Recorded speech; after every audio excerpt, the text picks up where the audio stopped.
Ya, perfecto. Lo preguntaba porque, perdona, no, Yo, más que nada cae en un tema de derechos, porque una de las complicaciones para usar ese recurso cae en la disponibilidad de derechos de agua, de derechos no consultivos de agua. Sí, bueno, ahí hay un tema que no nos corresponde totalmente a nosotros, en el sentido de que va a haber una discusión que está en la Convención Constitucional, y que tiene que ver con el agua. Y de alguna manera lo que salga de ahí vamos a tener que atenernos a eso, porque va a ser superior a cualquier cosa que nosotros podamos hacer. De hecho, nuestro plan en ese sentido, y eso en general, no solo con este tema que acabas de mencionar, es, y ahí sí, evidentemente tenemos una tremenda diferencia con la otra candidatura, digamos, es que nuestro plan es ser capaces de usar este periodo para implementar lo que salga de la nueva constitución, digamos, o sea, y parte de los cambios fundamentales van a ser, sin duda, en el tema de agua. ¿Cómo? No lo sabemos, porque eso es algo que no está en nuestro alcance, digamos, pero es un tema Claro. que va a ser. y ahí para complementar, efectivamente no está tratado en específico en el programa, no hemos tocado mucho el tema de la geotermia, la verdad, pero a esto a título personal, por mi experiencia de trabajo en el ministerio, la División de Energías Renovables en ese momento tenía harto trabajo en paralelo con la DGA para cómo ver el trato de los derechos no consultivos, y creo que había un par de guías en ese sentido para ver cómo se hacían. Yo soy abogada, no soy técnica, por eso me disculpo si no estoy hablando los términos correctos, pero esta idea de las bombas de calor y cómo se podía como rebombear en la misma agua, y hay un trabajo bien importante del Ministerio de Energía en conjunto con la DGA en ese sentido. Yo creo que si es que queremos fomentar las energías renovables y sobre todo la geotermia, habría que seguir en esa línea. También mencionar que hay hartos convenios, hay convenios de transferencia de recursos, que el Ministerio de Energía pone recursos para personal en la DGA, porque se entiende que es un nudo crítico para el desarrollo de proyectos de todo ámbito energético que tienen que ver con derechos de aprovechamiento de agua. Así es, estoy súper al tanto de todas las gestiones que está haciendo el Ministerio de la DGA, y justamente el problema, y por eso he repetido el punto, es que hoy día toda la discusión está enfocada en los derechos consultivos, Sí. que está muy bien, pero los no consultivos están como que no existen, y es parte del problema y parte de la traba en que la normativa actual, por lo menos en la cuenca de Santiago, está bloqueada, digamos.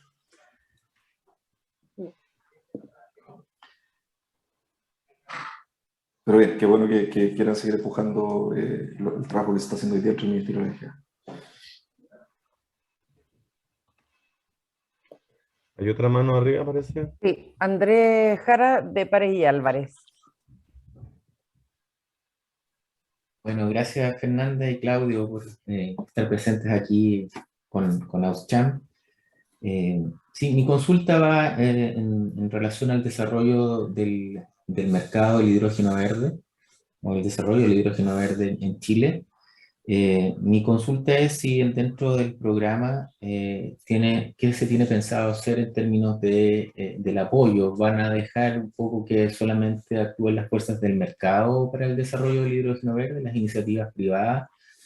¿O desde el punto de vista del gobierno va a haber algún apoyo monetario hacia las iniciativas de hidrógeno verde y o penalidades hacia el CO2 como impuestos o similares que permitan incentivar la conversión hacia hidrógeno verde? Sí, bueno, en eso yo mencionaba recién el concepto esto de la nueva estrategia de desarrollo, ¿no? Uno de los pilares para la nueva estrategia de desarrollo es una banca de desarrollo, que en realidad no es estrictamente un nuevo banco, es más bien la articulación de algunas cosas existentes más algunos otros componentes, digamos.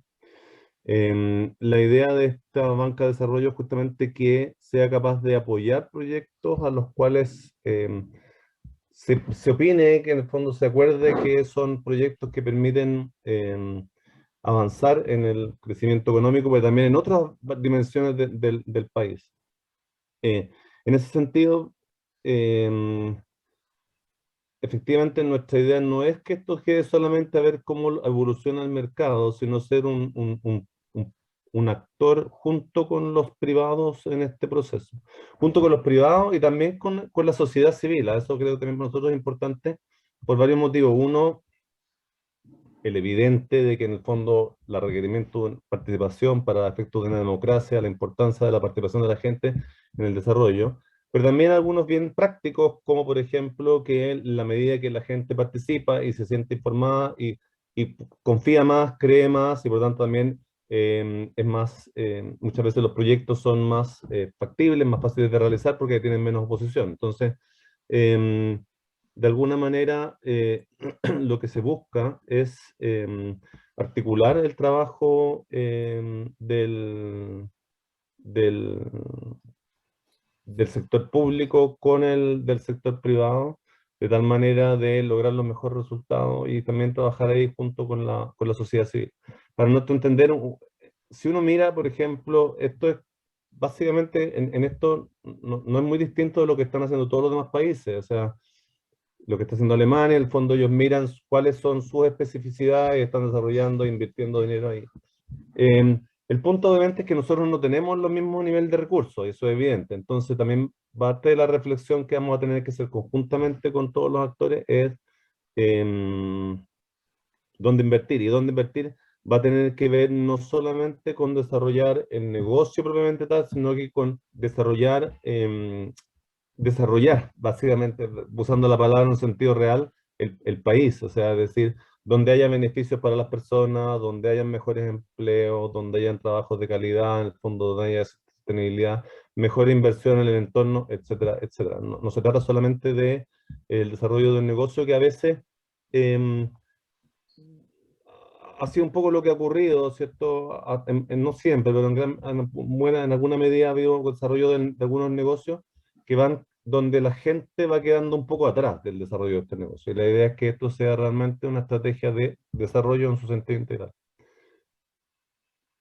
Si quieres agregar algo, Fernanda, a eso, no sé.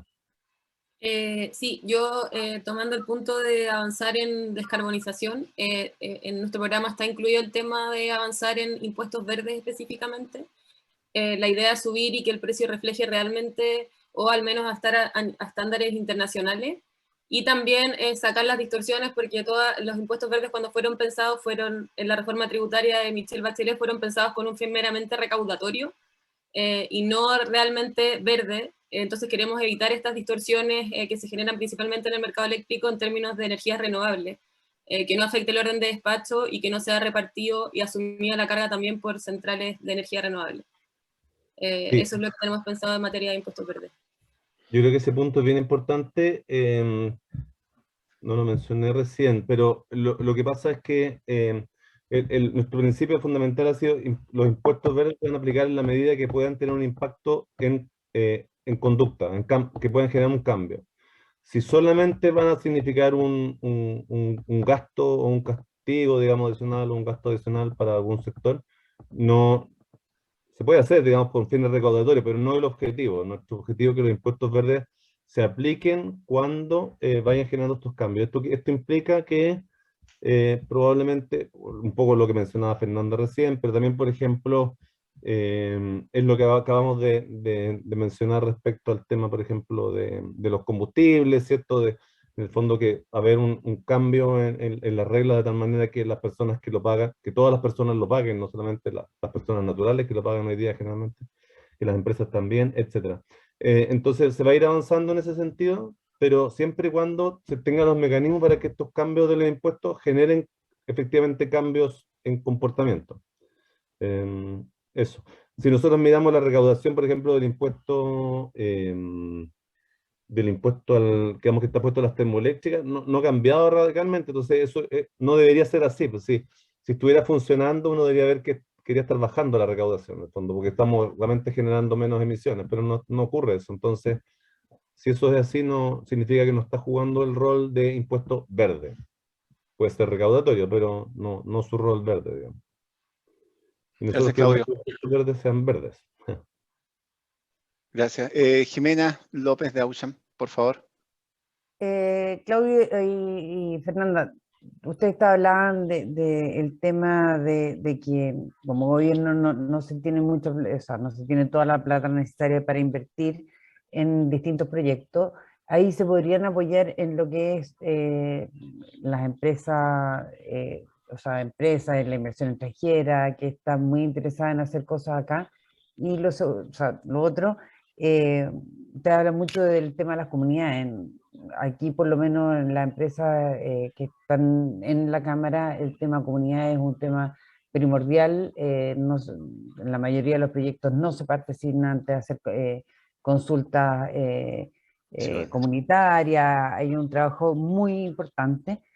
Y lo tercero que le iba a preguntar, hablan mucho de España, de Alemania. ¿Han visto el tema Australia? Australia está, nosotros llevamos estos 2 años de pandemia, hemos estado trabajando harto con el gobierno de Australia, que ha sido muy colaborativo en compartir toda la experiencia de ellos junto con la chilena. Hemos estado haciendo ahí hartos trabajos y me gustaría saber si ustedes también estarían abiertos a ver el tema Australia como una posibilidad de colaboración en conjunto. Eso. Bueno, ahí hay varias cosas distintas en eso.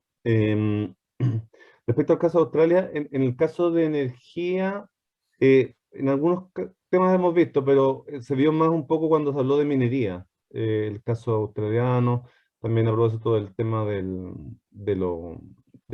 royalty, de cosas como aumentar el valor de los productos, la refinación, etcétera, cosas como esas.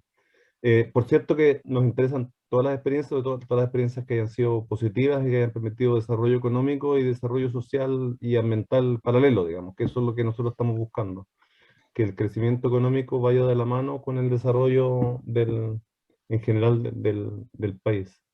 Así que sin duda que siempre va a haber mucha apertura a cualquier tipo de colaboración en eso.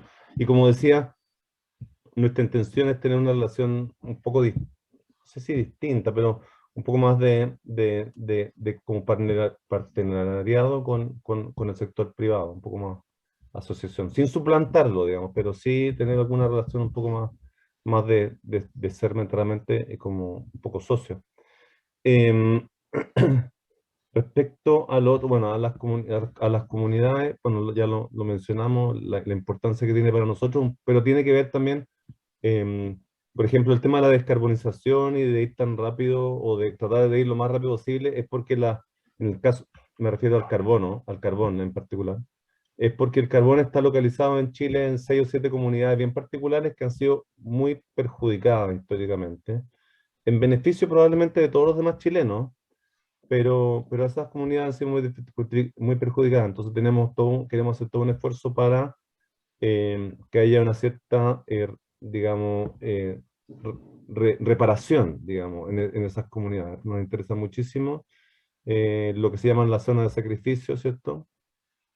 Y de hecho nuestro programa especifica claramente que la descarbonización es, al mismo tiempo que vamos retirando el carbón, la reparación y luego, como decía Fernanda, la preocupación por lo que viene después. No se trata de sacar una industria y dejar a esa gente, digamos, obviamente sin otras alternativas, sino que eso vaya generando nuevas alternativas de desarrollo. ¿Quieres comentar algo, Fernanda? Yo complementar 2 puntos, quizás por eso no queda muy claro, pero respecto a la colaboración público-privada o la participación de privados en el desarrollo de hidrógeno, o sea, por eso, para disipar dudas, que quede claro, efectivamente, o sea, nosotros creemos en la participación de los privados en energía y así es como ha funcionado el mercado siempre, solo queremos que el Estado tenga un poco más de injerencia y que en el fondo, como decía Claudio, sea un socio de los privados. Aquí, evidentemente, el rol del privado, sobre todo en la industria eléctrica, es primordial. Eso un poco para disipar cualquier duda que pueda quedar de lo que hemos dicho. Y respecto a Australia, bueno, yo creo que también, como mencionaba anteriormente, creo que Australia es un buen ejemplo de los efectos de la comercialización, de la introducción de la comercialización en el sector, o sea, de la liberalización en el sector de comercialización, y también tiene muy buenos ejemplos, sobre todo en materia de estrategia y política de medios energéticos distribuidos. Yo creo que ahí podemos sacar hartas lecciones por ejemplo, de señales de localización para medios energéticos distribuidos, de cómo repartimos los costos, cómo generamos más incentivos para que los medios energéticos distribuidos puedan conectarse, etc. O sea, yo creo que siempre, de hecho, Australia es como de los modelos que están a la vista cuando se analiza políticas públicas en términos de mercado eléctrico. Así que, sí. Gracias, Fernanda. Perdona, solo para complementar al final lo que importante bien lo que dijo Fernanda sobre la idea también de que el Estado sea un poco más socio, de tener esta banca de desarrollo que orienta, que financia, también es permitir justamente que ojalá los inversionistas que quieran venir, los especialistas extranjeros que quieran participar, pueden tener como una dirección también bien clara y bien de largo plazo respecto a cuáles son las orientaciones, de tal manera que también eso ayude justamente a aumentar y a facilitar las inversiones. Solamente para reforzar la pregunta de Jimena, me parece bien, hay que ir, los inversionistas van a llegar. Ahora me pregunto, en su programa, ¿cómo está el incentivo para que los inversionistas, además de llegar, se mantengan? Si bien es cierto, son 4 años, pero nosotros tenemos que pensar en una política energética a futuro, no solamente de estos 4 años en que podría estar un potencial gobierno. Yo creo Perdón, que... espérate, Fernando, un segundo, porque además, para contextualizar un poco, el inversionista australiano acá en Chile es un inversionista que es a muy largo plazo. En todas las encuestas que se han hecho, el nivel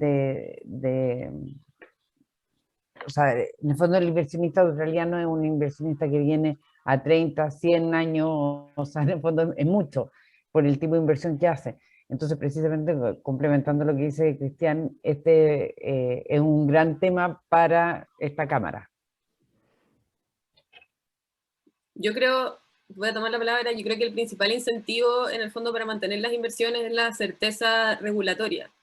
Yo creo que en los últimos años, al menos en esta administración, ha recibido muchas críticas por la incertidumbre que se han generado al menos los distintos procesos tarifarios en transmisión, en distribución. Yo creo que un elemento vital para el mantenimiento y para la confianza de los inversionistas es la certeza regulatoria.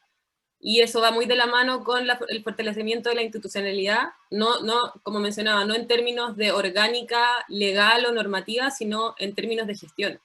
Yo creo que tenemos que fortalecer las instituciones y ver, y en el fondo dar esa certeza regulatoria que se ha perdido un poco en los últimos años. Nos han mencionado muchos los actores con los que nos hemos reunido en el último tiempo, es que efectivamente hay problemas y urgencias del sector inminentes y en el fondo el Estado o esta administración les ha cerrado la puerta. Yo creo que en el fondo este trabajo conjunto es vital para dar certeza a los inversionistas.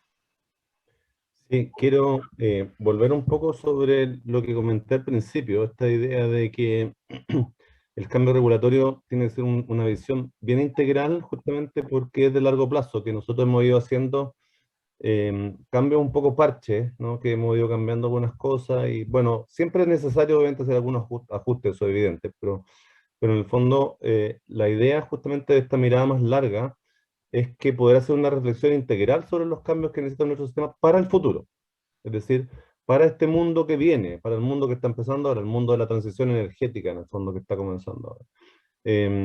Entonces, eso es un poco nuestra manera de entender lo que estaba diciendo ahora recién Fernanda, en el fondo. Esa certeza regulatoria es que vamos a pensar el problema en sus dimensiones hacia el futuro y ver qué es lo que integralmente tenemos que modificar y empezar progresivamente después a hacer los cambios que sean requeridos.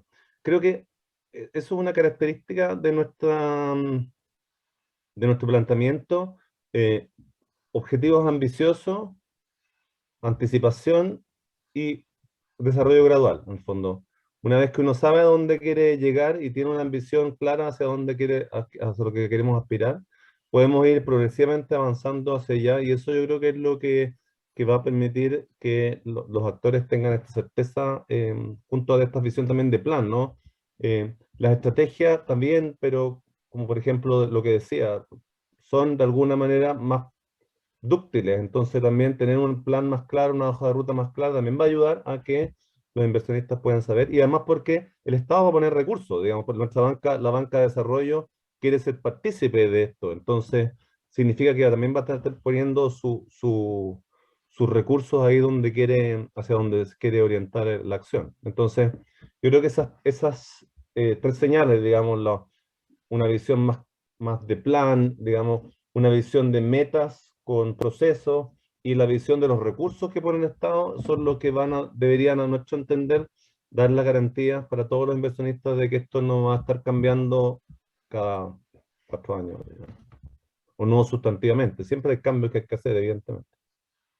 Ok, Claudio, gracias. María Jesús, bienvenida con tus consultas. Hola, buenos días, muchas gracias. Gracias a la Cámara, por supuesto, por invitarnos y a ustedes, Claudio y Fernanda, por la disponibilidad. Llevándolo a otro tema, ¿cómo se piensan pagar las cuentas de servicio básico de los morosos? Tenemos más de 1,5 millones de personas con deuda. Ese es un tema que es fuerte y que se va a venir con más énfasis. Entonces, me interesaría mucho saber ahí qué tienen pensado en esa área. Bueno, precisamente la deuda de la Ley de Servicios Básicos porque tenemos, como ya mencionamos, tenemos una agenda más gradual y a largo plazo, y dentro de las urgencias está la deuda derivada de la Ley de Servicios Básicos. En ese sentido, aún no tenemos la solución. Yo creo que es una solución que tenemos que conversar con los distintos actores. Ya nos hemos juntado, por ejemplo, Generadoras nos presentó su propuesta, hay distintas propuestas que nacen, me imagino que conocen las propuestas que nacen desde los parlamentarios y desde la sociedad civil. Yo creo que ahí tenemos que ver bien, porque una de las cosas es que este monto de la deuda, que creo que decían que ascendía a 450 millones de dólares, proyectado a diciembre de este año, si caracterizamos los distintos tipos de deudores de residencial, no residencial y de distintos tipos de consumo, baja harto este monto. Entonces tenemos que, primero yo creo, caracterizar quiénes son los deudores, ver cuál va a ser la focalización de esa ayuda, y de ahí ver bien cómo abordamos la deuda. Pero no es una decisión que esté tomada. Yo creo que en el fondo, si es que nos va bien el domingo, es una de las urgencias que tenemos que empezar a trabajar desde el día 1, y primero partir por la caracterización de los deudores y cuáles son las deudas que vamos a, en el fondo, repartir o ver cómo lidiamos con ellas. Sí, solo para complementar, esto es un tema que lo hemos discutido harto, y la verdad es que no, la respuesta que tenemos hasta ahora es que no hay una solución. Va a ser va a tener que ser bastante caso a caso. De partida es bien distinto. Hay quizás centenares, quizás miles de distintos casos. También cuando vamos a tener que llegar a un nivel bastante descentralizado para resolver el problema, teniendo la información bien concreta, y queremos así que participen todos los actores. Queremos que el Estado sea un actor, o sea, el Estado en algún minuto va a tener que participar de esto, probablemente en algunos casos, como decía Fernanda, es decir, alguna parte de la solución va a tener que venir de un aporte del Estado. También parte, en algunos casos puede ser que ese 100% sea de los propios privados, digamos, la gente que tiene deuda, y en algunos casos quizás sea el tripartito, dependiendo de las situaciones, pero la idea es que participen todos los actores, que sea tripartito como concepto general, pero vamos a tener que ver todos los casos. Hay una variedad de casos altísima, de situaciones distintas. Entonces, pero decía Fernando muy bien, es una de nuestras urgencias y probablemente algo para lo cual, digamos, de ganar el domingo, vamos a empezar a trabajar ahora, porque no podemos llegar con este problema a marzo, ahí tratar de resolverlo, digamos. Hay 2 o 3 problemas que están en la misma situación, digamos, el tema de las treches, que también es un problema que no puede esperar hasta marzo para ver si digamos, para empezar a resolverlo, digamos, tenemos que tener ya algo más o menos avanzado. Así que eso, vamos a depender, bueno, obviamente depende de lo que pase el domingo. Así es. Bueno, estamos a 10 minutos de finalizar esta llamada virtual. ¿Hay alguna otra consulta? Perdona, me gustaría solo que ahí, si puedes especificar esas 3 urgencias. Tú dijiste esta es la única una de las 3 urgencias que no podemos esperar hasta marzo. Si puedes hablar un poquito de esas otras 2. Sí, hay además una pregunta. ¿Qué es el tema de la deuda de las personas y dónde lo financiaría el Estado? Sí, lo que nosotros tenemos como concepto general es que participen todos, que sea una solución tripartita. Así que nos vamos a poner de acuerdo Estado, obviamente que las personas también van a tener que financiar y las empresas. Ahora, ¿Cómo se va a resolver en cada caso? Eso es lo que no tenemos claro. Vamos a tener que ver porque la casuística es bien compleja. Va a haber casos en que probablemente, efectivamente, hay gente que nunca va a poder pagar. Eso es muy probable que exista esos casos. Y ahí el Estado va a tener que inevitablemente intervenir. Evidentemente que nosotros queremos que sea solo los casos en los cuales realmente la gente nunca va a poder pagar, digamos, que no sean los casos donde pueda pagar. Van a haber casos donde probablemente las personas pueden cubrirlo todo, y eso hay que identificarlo y va a haber que determinar algún mecanismo de pago, etc. Y van a haber casos quizás en los cuales nosotros pensamos que, dadas las circunstancias, en el fondo todos en el fondo, todos los sectores van a tener que asumir, entre comillas, una pequeña pérdida. En el fondo el Estado va a tener que poner algo, la empresa va a tener que poner algo y las personas van a tener que poner algo. Pero insisto que no lo tenemos resuelto claramente, entonces vamos a tener que ver cuáles son los casos a caso. Vamos a tener los casos, caso a caso, valga la redundancia. Sí, yo ahí también para complementar, bueno, como mencionaba, esta proyección de la deuda aproximadamente, creo, quizás me estoy mandando un carril, pero aproximadamente 450 millones de dólares, pero de esta bolsa de deuda, mucha de la deuda era pre-pandemia. Y esto se entiende incluido dentro del negocio de la distribución, entonces hay que ir despejando y caracterizando la deuda. También hay más de la mitad de la deuda creo que viene de clientes no residenciales y creo que el Estado, o sea, que eso no debiera entrar dentro de la solución que conversemos. Y también yo creo que hay que fijar líneas de consumo, porque no vamos a estar tampoco metiendo en esta bolsa a los consumidores que consumen, no sé, más de 200 o 200, el límite que está en ETR, o el límite de la encuesta de consumo de energía de la CDT. Entonces yo creo que ahí hay que fijar un límite de consumo y ver cuáles deudas asumimos y cuáles no. También incentivar los convenios de pago que ya muchos clientes tienen con las distribuidoras. Y por último, creo que yo mencionaba la idea de impuestos. No, yo creo que todas las soluciones tienen que ver como un cargo fijo por medidor por una determinada cantidad de meses, no es más impuestos. Respecto a las urgencias que mencionaba María Jesús, bueno, la ley de servicios básicos es una, evidentemente. La segunda es la estrechez energética. Básicamente, no es secreto, digamos, que hay un cierto riesgo de que tengamos algún grado de, digamos, de crisis energética o crisis eléctrica, más bien para ser más que energética. El próximo año, en algún momento entre abril y julio, abril y por ahí. Eso es un segundo tema. Y el tercer tema es que la urgencia es hacer un plan para ir avanzando justamente en el tema de la descarbonización, que es uno de los puntos que son más de corto plazo, por así decirlo, y que involucran probablemente, como decía yo, no en la dimensión del cambio regulatorio que trata de buscar como la solución ideal, no sé si ideal, pero la mejor solución más de largo plazo, sino de cómo en el corto plazo podemos hacer modificaciones para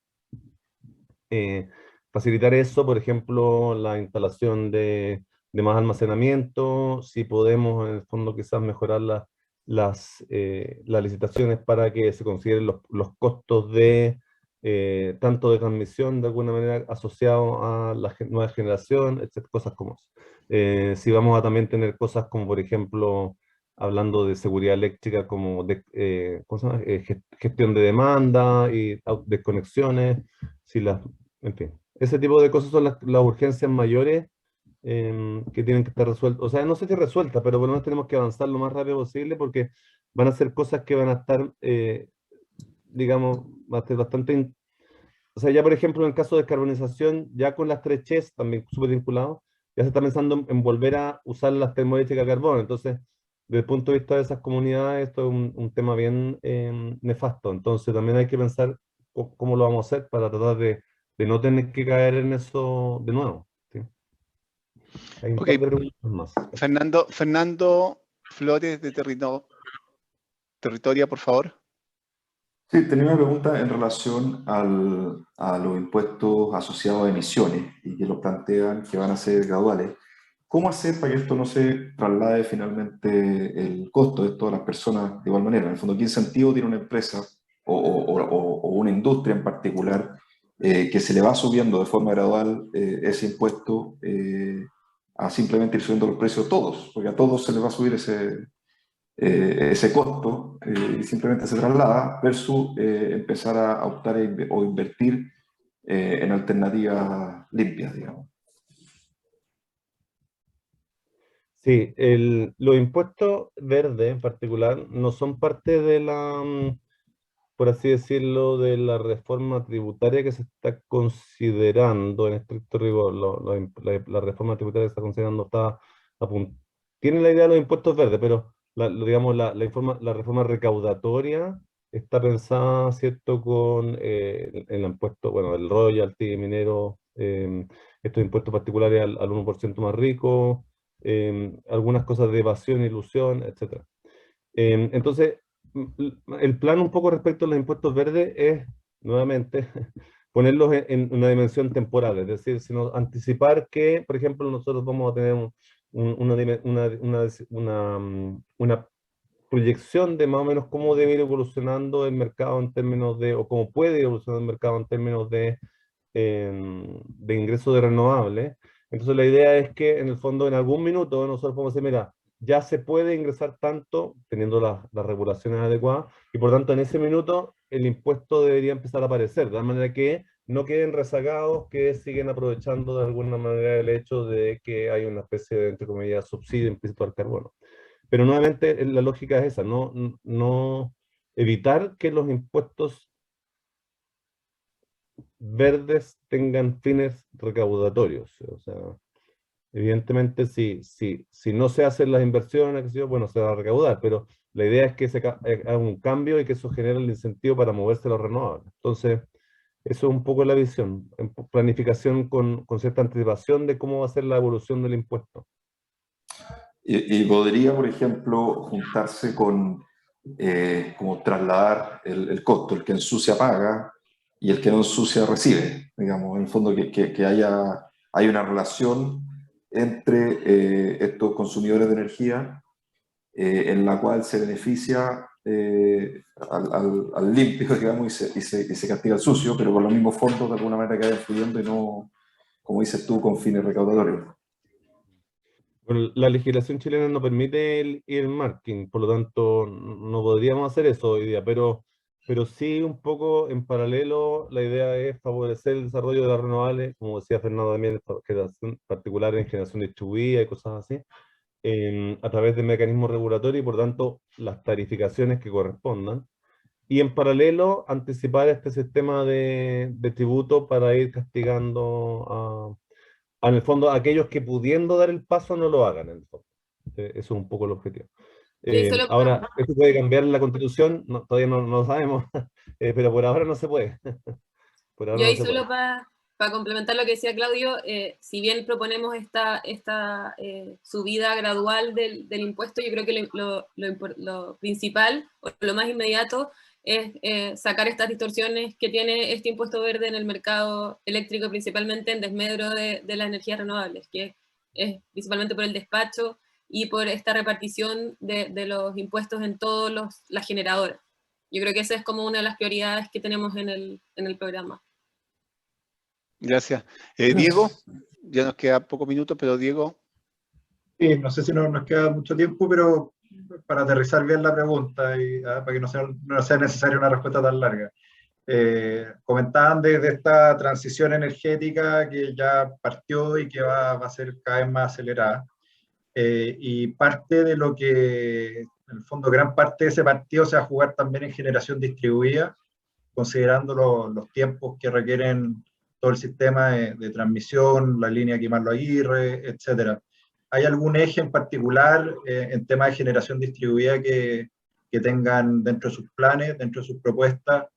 Ha habido un desarrollo importante de los proyectos de los PMGD, también de autoconsumo con inyección cero. ¿Hay algo en ese sentido que tengan contemplado? Tenemos una meta digamos, de generación distribuida de pequeña escala, que son 500 megas. Bueno, alcanzar 500 megas, ya vamos como en 80, casi 100. y eso no quita que además, digamos, haya un desarrollo en el tema de los PMGD y otros niveles de generación distribuida, pero a nivel de pequeña escala esa es la meta que tenemos. No necesariamente residencial, pero sí de pequeña escala, es decir, pensando en quizás usar espacios como colegios, digamos, instalaciones públicas, galpones, etcétera, tratar de desarrollar ese nivel de generación. Y eso. En PMG, no sé, en PMG sí, Sí. perdón. No, yo creo que, bueno, a largo plazo, digo a largo plazo porque esto requiere que en el fondo se modifique y que se incluya dentro de la ley de distribución, la ley larga de distribución. Yo creo que ahí se pueden hacer otras cosas en términos de incentivo para una mayor conexión de medios energéticos distribuidos en general. Hablamos mucho también con los gremios que faltaba esta idea de una estrategia nacional de medios energéticos distribuidos. Ahora no tenemos una línea base, y principalmente creo que tiene que ver con las capacidades de alojamiento en las redes de distribución. Eso no está mapeado, no hay una línea base, en el fondo tampoco hay una política de socialización de costos. Tenemos que ver primero la línea base, cuáles son nuestras metas, y de ahí ver cuáles son los incentivos para lograr esas metas. Y creo que ese es un trabajo que aún no se hace, al menos en términos de, no voy a hablar de generación distribuida, sino de medios energéticos distribuidos en general, incluyendo almacenamiento, autos eléctricos, gestión de demanda, etcétera. Yo creo que ese es un trabajo que hay que hacer desde también, es una de las urgencias que tenemos que abordar en el programa. Gracias. Finalizamos con Ana María Eugenia, Ana Balón de Echeverría Izquierdo. Bueno, también partir agradeciendo a Fernanda y a Claudia y a la UCHAM por haber realizado esta conversación que está súper interesante. Claudia, tú me hablabas del nuevo modelo de desarrollo, lo has mencionado un par de veces, has hablado de algunos pilares en los que se basa. ¿Cuáles son los principales del nuevo en términos energéticos que tiene este modelo? Disculpa, no entendí la pregunta. Tú has hablado de este nuevo modelo de desarrollo. ¿Qué es lo más nuevo en términos energéticos que tiene este modelo? O sea, en energía en general, más bien, para nosotros, uno de los elementos, o sea, el elemento la dimensión que está fundamental asociada a un nuevo modelo de desarrollo es el hidrógeno. Porque es ya los he hablado miles de veces del hidrógeno y todas las potencialidades que tiene.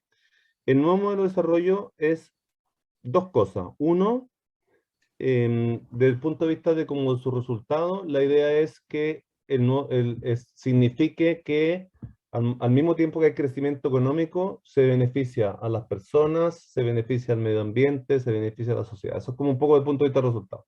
Desde el punto de vista de la operativa, es un poco lo que ya hemos mencionado, es decir, que para que eso ocurra, va mucho más estrechamente, mucho más cercano el Estado con el sector privado. Es decir, hay más interacción, hay más diálogo, hay más asociación en el proceso.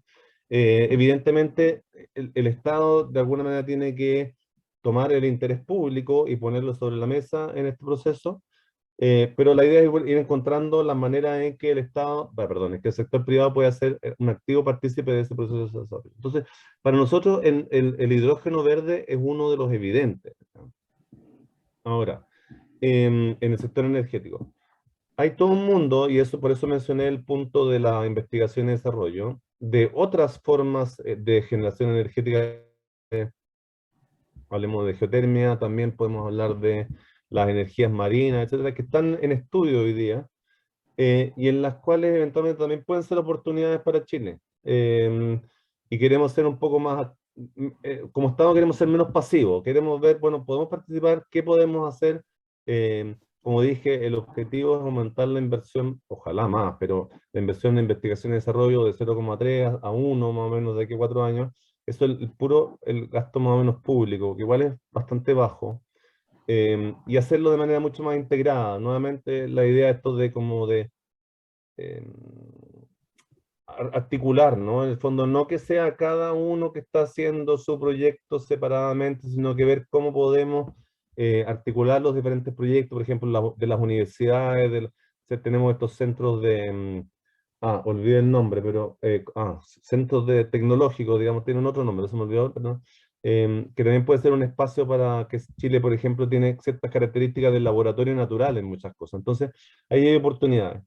En ese sentido, por ahí va un poco la idea. Por ahora, la que estamos viendo, de manera evidente, el hidrógeno verde, aunque tiene para rato, pero, y en asociación con la minería hay un gran espacio. Yo creo que ahí todavía ha faltado, empiezan a aparecer proyectos así como medio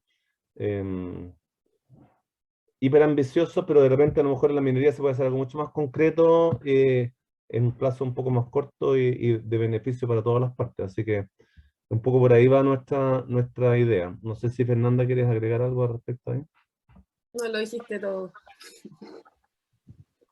Solo para Excelente. complementarlo, Claudio, la minería ya está trabajando y varias mineras están trabajando en lo que es hidrógeno verde. Nosotros con este comité también lo hemos estado viendo.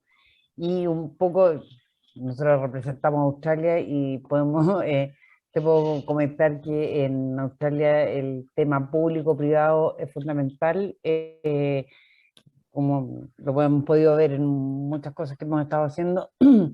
Los gobiernos no tienen los suficientes recursos para poder abarcar tantas cosas, y en el fondo se apoyan mucho en el privado, y en el fondo el tema, bueno, aquí está Sofía, está Pablo, que son parte del gobierno de Australia. La mayoría de las cosas se hace con público-privado, así que me parece súper bien que estén pensando en eso como un buen eje para poder hacer más cosas. De hecho, nuestra ambición de alguna manera, en algún minuto lo hemos dicho, es ser un país normal.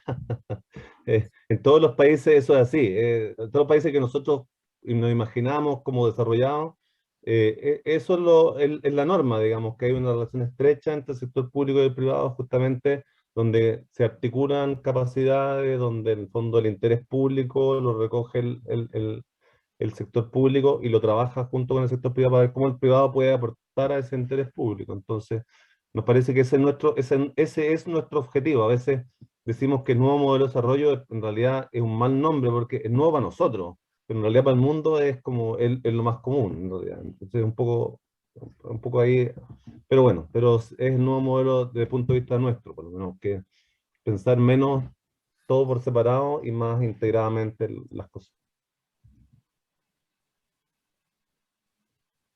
Gracias, Claudio. Oye, una consulta, yo voy a distenderme un poco, pero ¿en el eventual nuevo gabinete va a ser un biministerio o va a ser un ministerio independiente de minería y energía? No sabría responder eso, pero hasta ahora nosotros hemos defendido la independencia del Ministerio de Energía. Sí.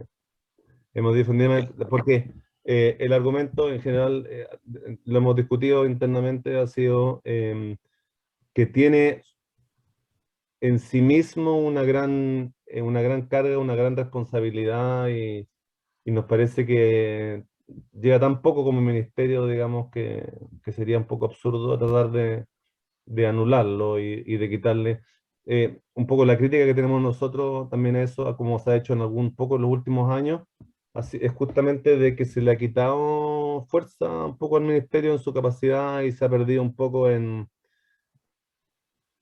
no sé cómo decirlo de manera elegante, pero se ha perdido un poco en divagaciones, digámoslo, y poco en gestionar políticas de más largo plazo. Yo creo que eso tiene que ver un poco con que no tiene el foco totalmente puesto donde debería estar. Eso no es mi decisión en todo caso, pero es lo que hemos discutido nosotros internamente.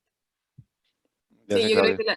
que las urgencias y el estado actual del mercado eléctrico demuestran que requiere un manejo y un direccionamiento político importante. O sea, tenemos hartos desafíos en esta área y creo que necesitamos un lineamiento y autoridades que en el fondo trabajen de forma conjunta con el sector, que al parecer, como decía Claudio, no ha funcionado tan bien en los últimos años.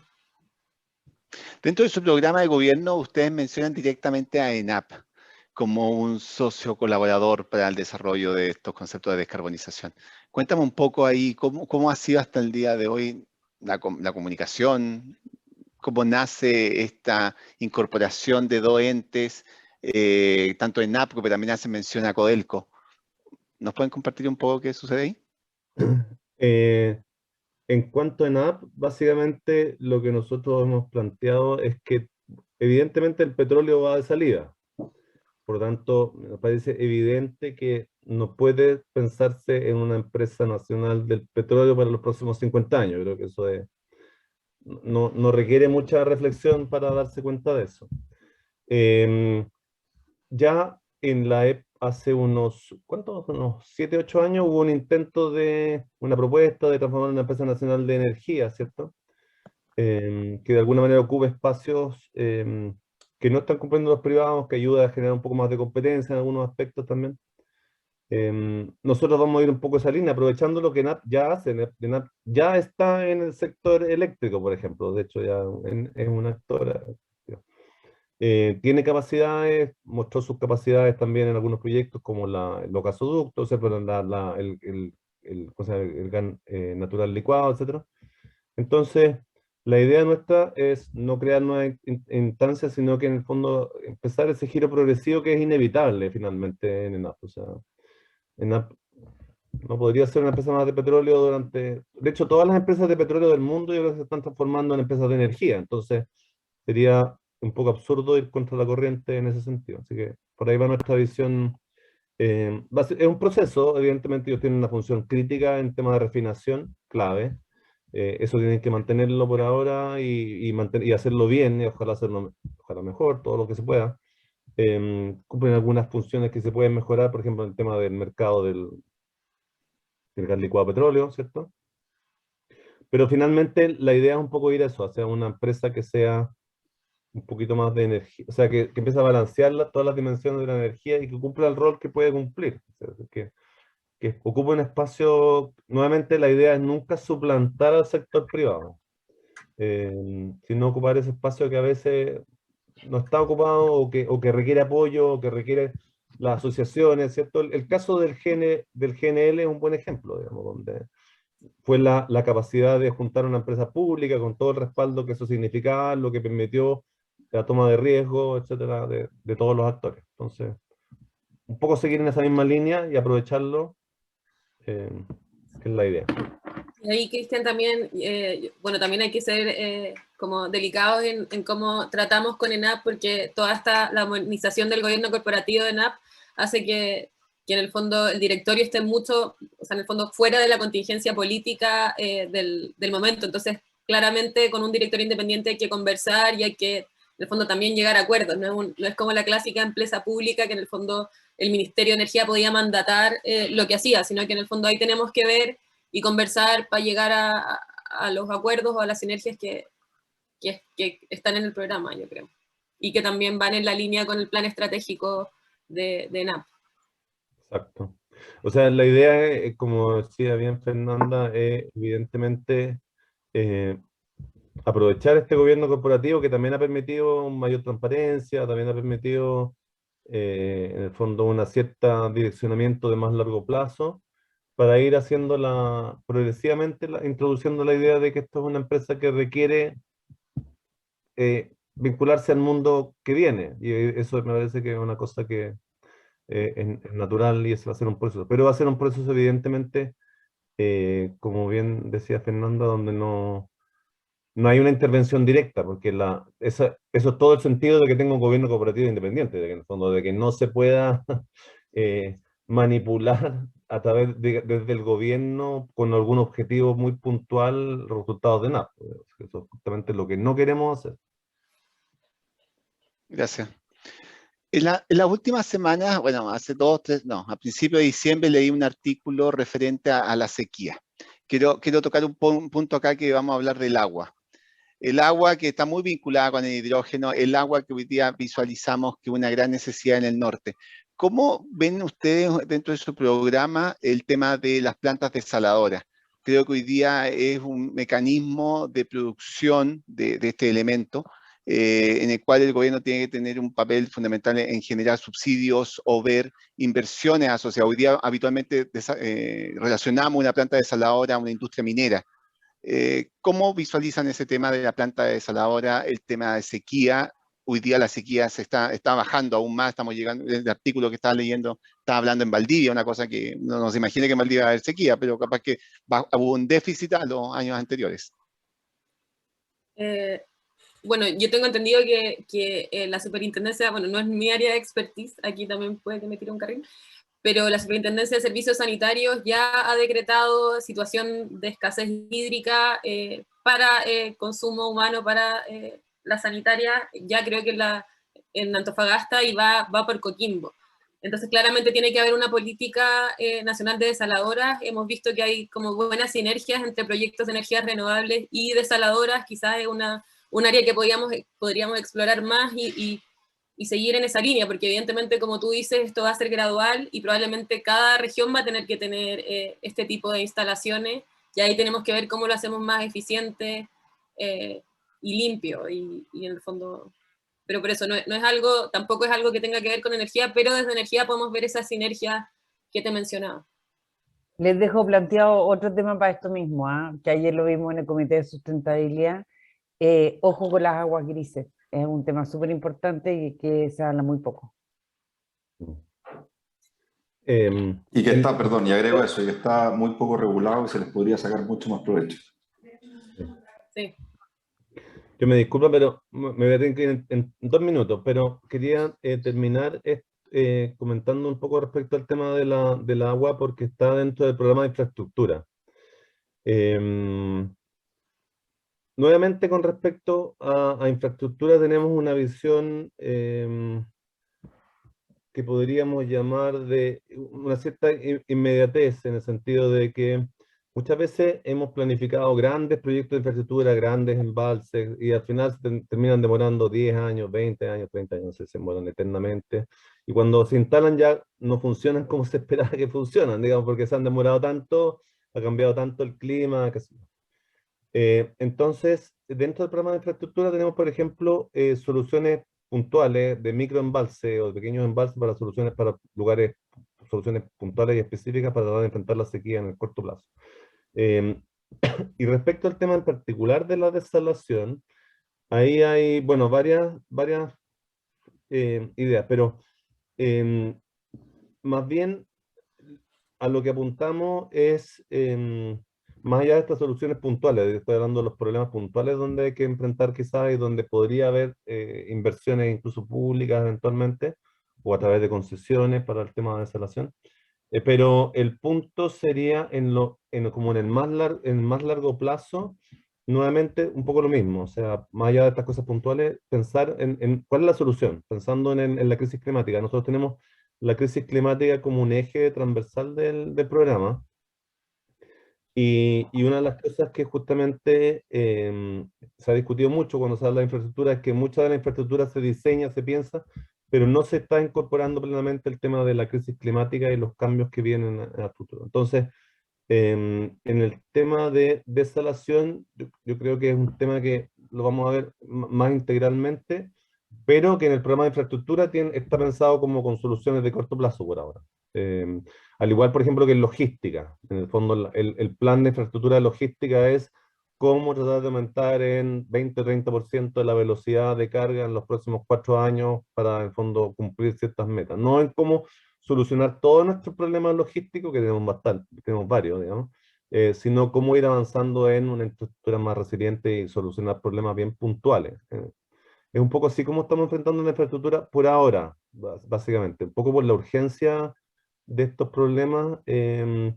Y si nos ponemos a pensar, nuevamente, bien parecido a lo que dije para la energía, ¿no? Que si en el fondo si nos ponemos a pensar en las grandes soluciones, que tenemos que hacerlo, nos podemos pasar 3 o 4 años, pero tenemos que resolver algunos problemas como bien inmediatamente. Entonces, así está pensado el programa de infraestructura, con soluciones más bien puntuales por ahora y pensar en las soluciones de más largo plazo con un poco más de calma. Pero siempre eso. Eso no sé si quedó muy explícito pero en el programa, pero la idea de esta capacidad de anticiparse, de mirar hacia adelante, de pensar la infraestructura en particular, no... La experiencia chilena en general es cuando construimos la infraestructura, como lo mencionaba, cuando la diseñamos y cuando la construimos, para cuando llegamos a ese momento ya está como atrasada con respecto a la realidad. Un ejemplo claro de Entonces, eso es el aeropuerto de Santiago. bueno, por ejemplo. Entonces, es un buen ejemplo. Entonces, lo que queremos nosotros es instalar algún tipo de, no tenemos resuelto exactamente el cómo, pero algún tipo de institucionalidad que nos permita mirar hacia adelante con más claridad e ir anticipando estas cosas.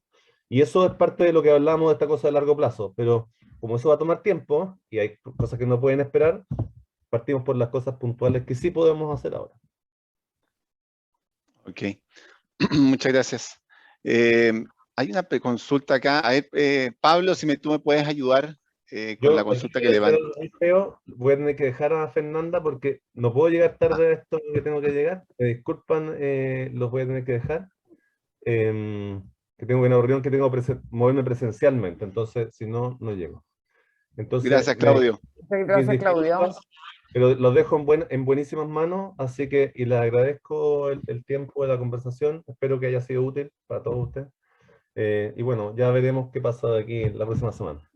Mucho éxito. Muchas gracias y mucho éxito.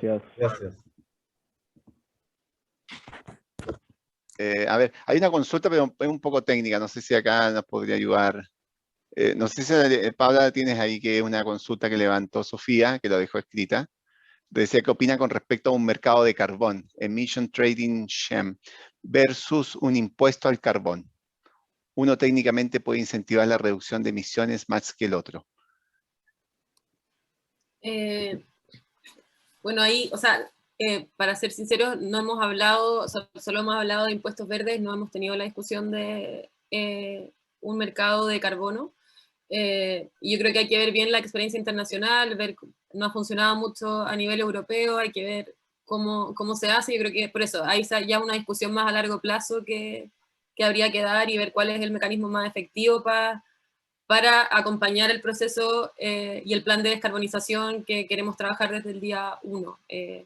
Pero por eso yo creo que es una discusión que da para largo cuál es el mecanismo más efectivo técnicamente.